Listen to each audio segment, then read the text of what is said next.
2, 3, yeah.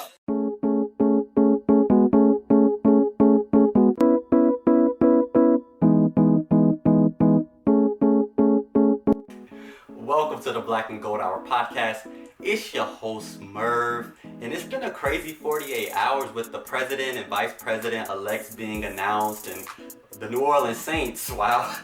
It's been a crazy 48 hours. The New Orleans Saints, if you missed it, stomped the Buccaneers last night 38-3 in Tampa.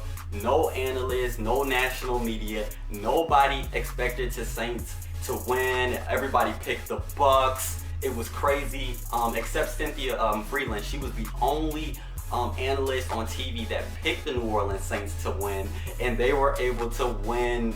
Dominated the game from start to finish. Tom Brady had one of his, worst games of his career, honestly. And this is the first time he's ever been swept by a divisional opponent in his 20-year career. We're going to take a look at everything this game had to offer.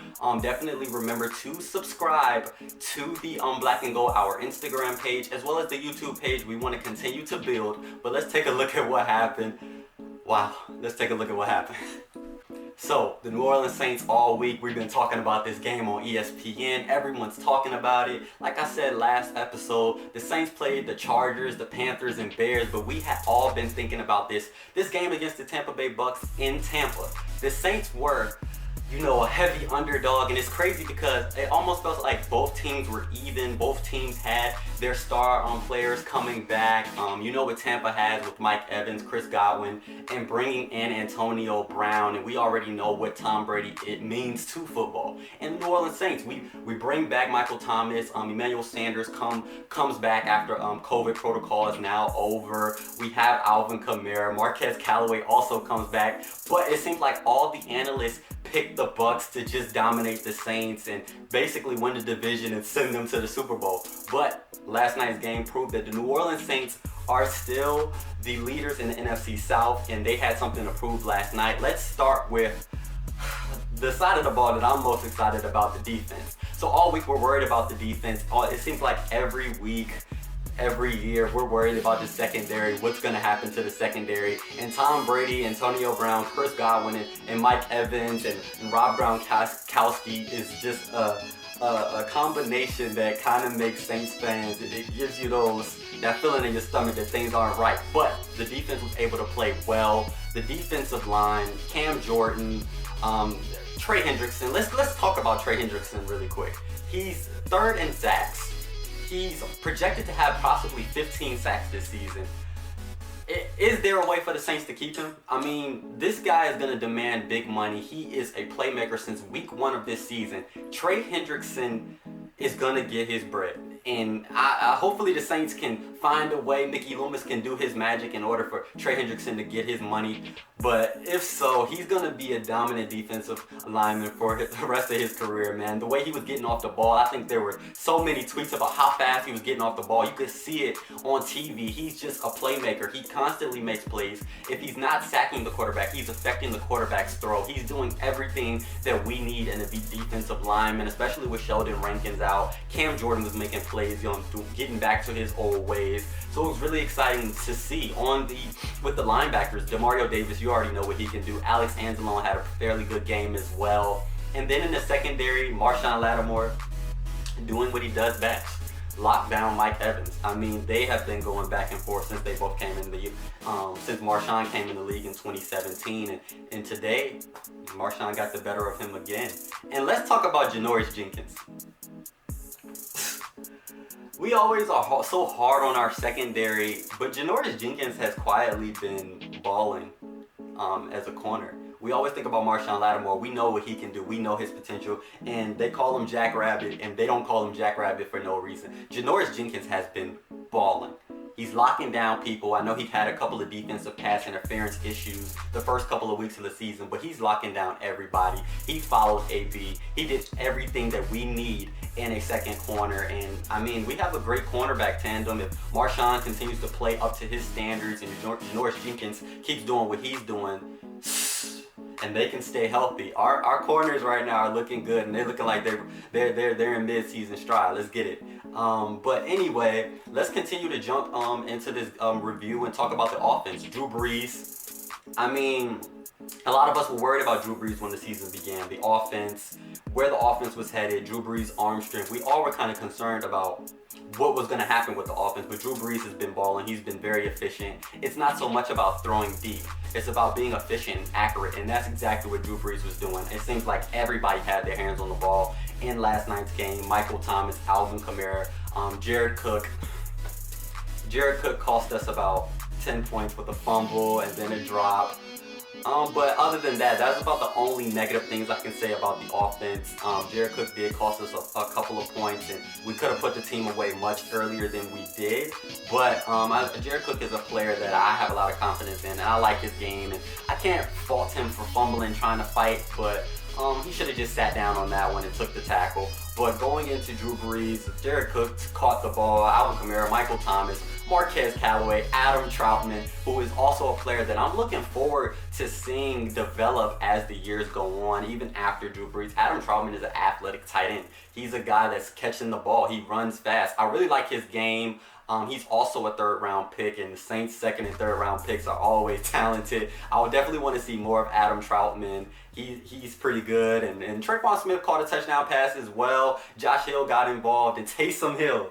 Anybody who knows me knows that I am a Taysom Hill fan. Sean Payton's, that's his boy. Taysom Hill is my boy as well. Like, he did everything. He ran well. He threw the ball well. And I really like when he throws the ball. It kind of shakes things up for the offense, and it kind of has the opposing defense kind of nervous on what he might do. So I love the fact that he was able to throw the ball, and he was able to have success this game. And I definitely want to continue to see Taysom Hill on the field. I know a lot of fans feel some type of way when he kind of pulls Drew Brees off the field to put Taysom Hill in. But I like Taysom Hill's game.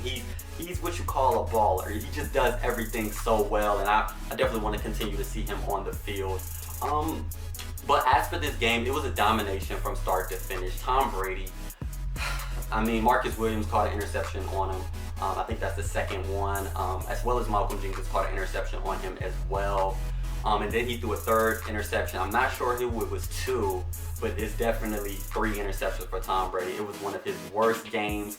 And going into the season, we knew that Tom Brady was going to turn the Tampa Bay Bucks around, and he's done superb. But last night, he did not have his way. The Saints were able to dominate.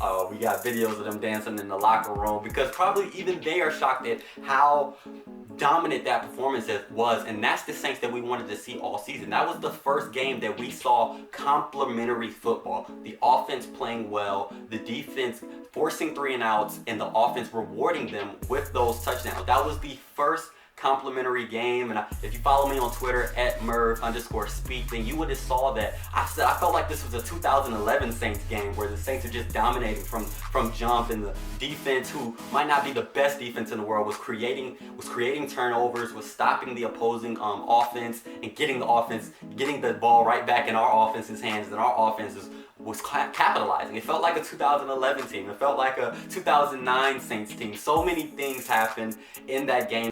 It really felt like the old days. It felt like that 2018 team, that 2011 team, the 2009 team. The Saints were clicking on all cylinders. And my question is it too early to get hyped? Is it too early to be super confident in this team? I mean, the team is 6-2, and there's still 8 games left in the season. I mean, it's a lot of football left, and we still got to compete. We still got to ball out. This isn't the end of the season. There's a lot of things that we need to get better on. There's a lot of things that we need to be consistent on. And I think that's the key right now. The Saints are looking good right now on both sides of the ball based on last night's game. But the key is consistency. And what we haven't seen from this Saints team in the last, over the last, 8 weeks is consistency. They'll play well, then they'll play down the competition. So I want to see, this team continue to do well, and I think maybe this is the turning point for the season. If you look back on the season, after this season is over, this will be a pivotal game for the Saints. Marshawn Lattimore maybe getting his confidence back. Janoris Jenkins continuing to ball out, and I think, us as fans are, getting our trust back in Taysom Hill, because I know we were really hard on him. But all I want to say is the offense is continuing to ball. Drew Brees right now now is beating the odds, continuing to ball at over the age of 40. People are doubting him. People even in Who Dat Nation were beginning to doubt him, and even myself, I was beginning to have those questions. But he's proving us wrong, and I love it. I like to be proven wrong in this case. So we're gonna continue to monitor this Saints team and see what happens as the season progresses. I just want to give kudos to the defense because we're so hard on them, but we got to give them kudos when they balled out, and yesterday they balled out against one of the top offenses in the NFL, and I'm so happy right now with where this Saints team is. I'm so happy right now. But if you haven't listened to the Black and Gold Hour podcast before, then you wouldn't know what we do on this show. So we talk about football, but at the end of every episode, we talk about life too, because life is hard. There's a lot going on. 2020 has been a crazy year. So I always try to give some piece of advice and some piece of, life lessons that I can give you guys. And today I kind of wanted to talk about faith in yourself.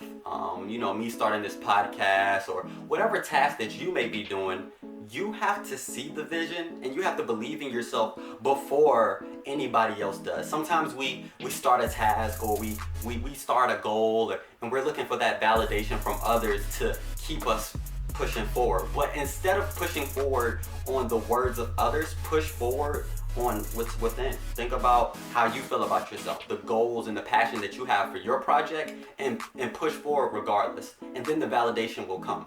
When you work hard, people will see it, and the real, as my brother would say, the real will prosper in time. The real will prosper in time. So continue to do your grind. Don't seek validation from others. Stay in your lane. Have that tunnel vision, and everything will be okay. But thank you guys for listening to this episode of the Black and Gold Hour podcast. We will be back later this week to review the Saints' upcoming game and to review what happened over the weekend, Who Dat Nation, because it's always a crazy week. But thank you guys for listening. Remember to subscribe to the page if you like the Black and Gold Hour. If you like talking Saints, if you like talking football, we're trying to build a community. So definitely subscribe. Follow the Instagram page at Black and Gold Hour. Remember, be safe, be blessed. Peace.